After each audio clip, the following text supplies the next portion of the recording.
Welcome to Scotty and Motty's Smoking Shed.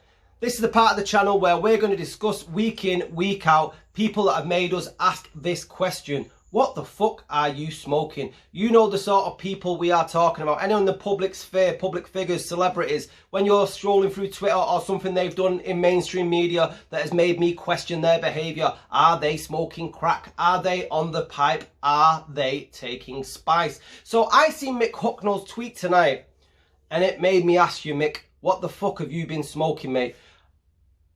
What he did tonight was akin to putting an Alan Partridge idea out towards Lynn. Would anybody like to watch race reviews with Mick Hucknall? Because that's what his tweet suggested. A top 5 of the coolest cultures on the planet. Number 1, African Americans. They are the champions of the cool cultures. Number 2, working class British musicians. Number 3, Jamaicans. Now, Mick put down that Jamaicans were a close third, but he didn't stipulate the reasons as to why they were not as good as British working class musicians. Jamaica, Usain Bolt, you need to try harder.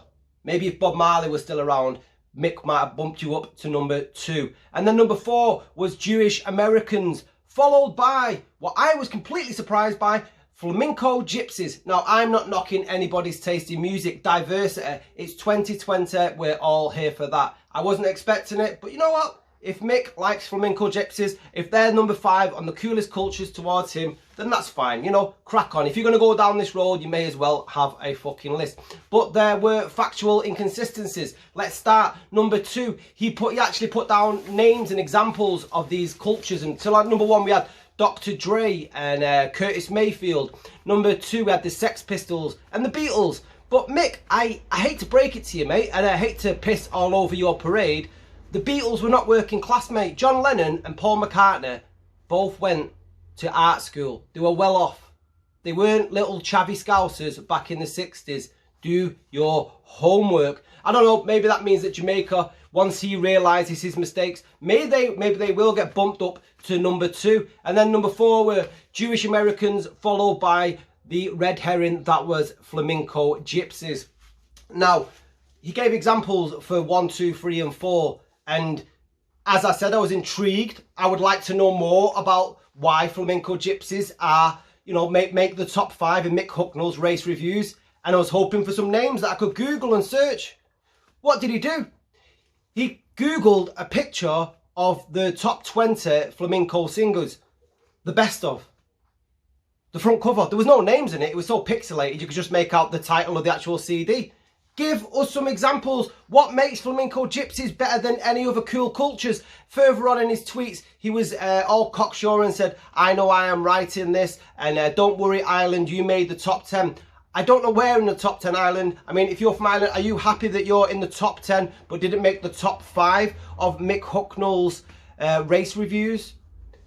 But, you know, I understand Mick's reasons behind him having affinity with African Americans. I understand why they would be number 1 when it comes to Mick Hucknall's coolest cultures. Because Mick Hucknall, if anybody knows his back catalogue, Mick Hucknall and Simply Red made a career off the back of African American singers.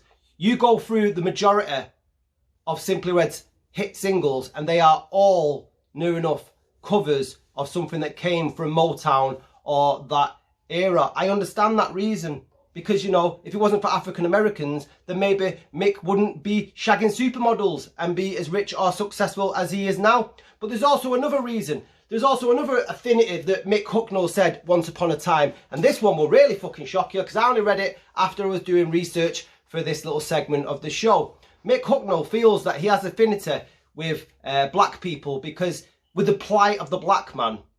Get this, Mick Hucknall has affinity with the plight of the black man because it's very similar to him having ginger hair. That's right. If you have ginger hair, the experience is very similar to that of the black man.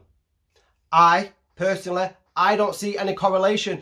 I mean, it does open a can of worms when you go down that avenue.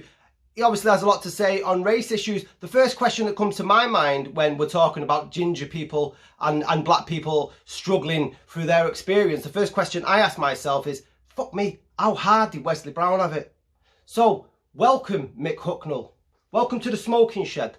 You are the first person Welcome in Scotty and Motty's smoking shed. Sit down, roll up. What the fuck are you smoking? And if you out there have any suggestions for the smoking shed, please get in touch. ScottyandMotty@gmail.com. You can hit us all up on the social media. Make sure that you're hitting that subscribe button below. We're going to be doing these each and every week. Mick Hucknall, all love here, mate. Sit down.